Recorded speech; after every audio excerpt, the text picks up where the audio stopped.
Pemilihan umum adalah sarana demokrasi untuk membentuk sistem kekuasaan negara yang berkedaulatan rakyat dan permusyawaratan perwakilan. Kekuasaan negara yang lahir dengan pemilihan umum adalah kekuasaan yang lahir dari bawah menurut kehendak rakyat, oleh rakyat, dan untuk rakyat.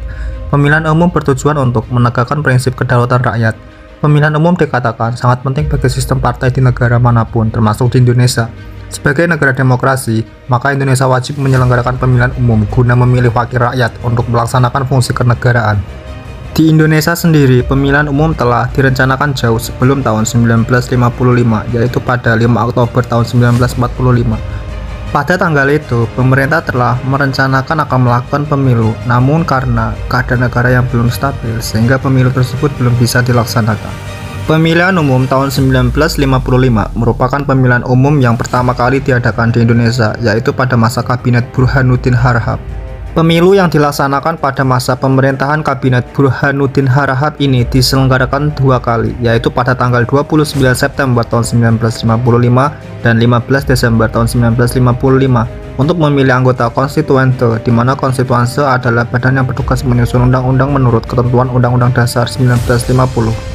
Pemilihan umum tahun 1955 dilaksanakan berdasarkan Undang-Undang tahun 1953 tentang pemilihan anggota konstituante dan anggota Dewan Perwakilan Rakyat.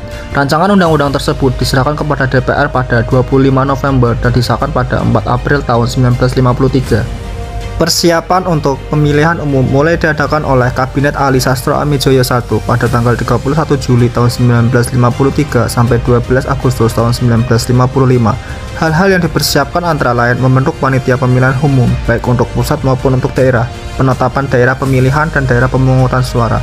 Pada tanggal 16 April tahun 1955 diumumkan bahwa pemilihan umum akan dilaksanakan pada tanggal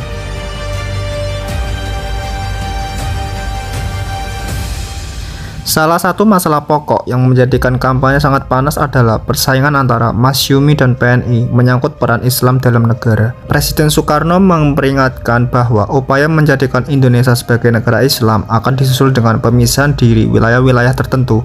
Gelombang rapat raksasa saling bertentangan tercetus setelah Presiden Soekarno pidato pada tahun yang sama di Amuntai, Kalimantan. Beliau mengatakan bahwa negara yang hendak disusun adalah negara nasional yang meliput seluruh Indonesia.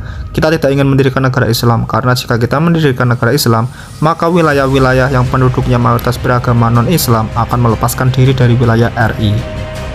Pidato Presiden Soekarno ini menimbulkan berbagai reaksi dari banyak kalangan, salah satunya tokoh Masyumi yang mengutuk pidato tersebut sebagai pidato yang tidak demokratis, tidak konstitusional, dan berlawanan dengan ideologi Islam yang dianut oleh sebagian besar warga negara Indonesia. Selain itu, kampanye yang dilakukan oleh PKI dengan menjanjikan land reform dan kepemilikan di perkebunan-perkebunan dan pabrik-pabrik mendulang suara yang banyak dari wilayah yang terdapat perkebunan dan pabrik. PKI, PNI, dan NU juga berkampanye negatif bahwa Masyumi merupakan partai yang memilih pemberontak Darul Islam. Masyumi membalas dengan mengatakan bahwa PKI adalah partai pemberontak yang memberontak pada tahun 1948 di Madiun. Dari pihak Masyumi, mereka membentuk front anti-komunis dan berkampanye mengatakan bahwa PKI itu ateis, karena itu mereka kafir dan tidak boleh dikuburkan secara Islam. Partai-partai agama menjanjikan surga bagi yang memilih mereka. Sementara PNI berkampanye di desa-desa dengan mengatakan bahwa PNI adalah partainya Pak Karno dan mengatakan bahwa Pak Karno akan senang kalau rakyat di desa memilih PNI. Tiba pada tanggal 29 September tahun 1955, hari di mana pemilihan umum nasional pertama dilaksanakan. Lebih dari 39 juta penduduk datang ke tempat pemungutan suara, sebanyak 37.875.000 atau sekitar 87,65% dari 43 juta penduduk terdaftar sebagai pemilih setahun sebelumnya memberikan suara secara sah. Antusiasme masyarakat dalam pemilu cukup tinggi karena ini merupakan pemilu yang pertama, dan juga masyarakat berharap dengan adanya pemilu ini hasilnya nanti dapat mengatasi segala persoalan yang ada dalam negeri. Apabila di suatu daerah jumlah suara yang didapat rendah, biasanya karena daerah tersebut tengah dikuasai oleh gerakan-gerakan separatisme, misalnya daerah Jawa Barat yang dikuasai DITI, beberapa wilayah di Jawa Tengah, Aceh, Sulawesi Selatan, dan Kalimantan Selatan misalnya. Adapun peserta pemilu tahun 1955 dapat digolongkan berdasarkan ideologinya, antara lain sebagai berikut.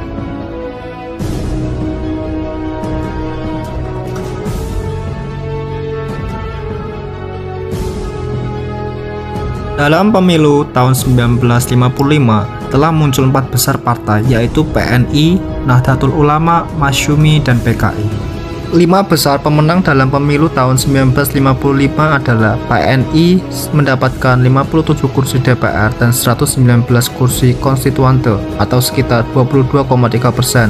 Masyumi mendapatkan 57 kursi DPR dan 112 kursi konstituante atau sekitar 20,9%.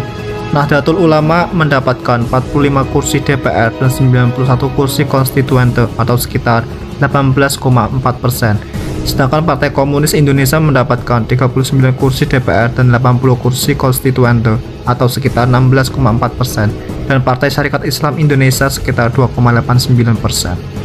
Pemilu tahun 1955 merupakan pesta demokrasi nasional pertama yang diselenggarakan. Dari pemilu ini bisa diukur kekuatan masing-masing partai politik, sehingga dapat diketahui mana partai politik yang banyak pendukungnya dan mana partai yang sedikit pendukungnya. Selain itu, pemilu pertama ini juga untuk memilih anggota konstituante, yang dimana konstituante sendiri adalah sebuah badan yang diberi tugas untuk menyusun undang-undang dasar.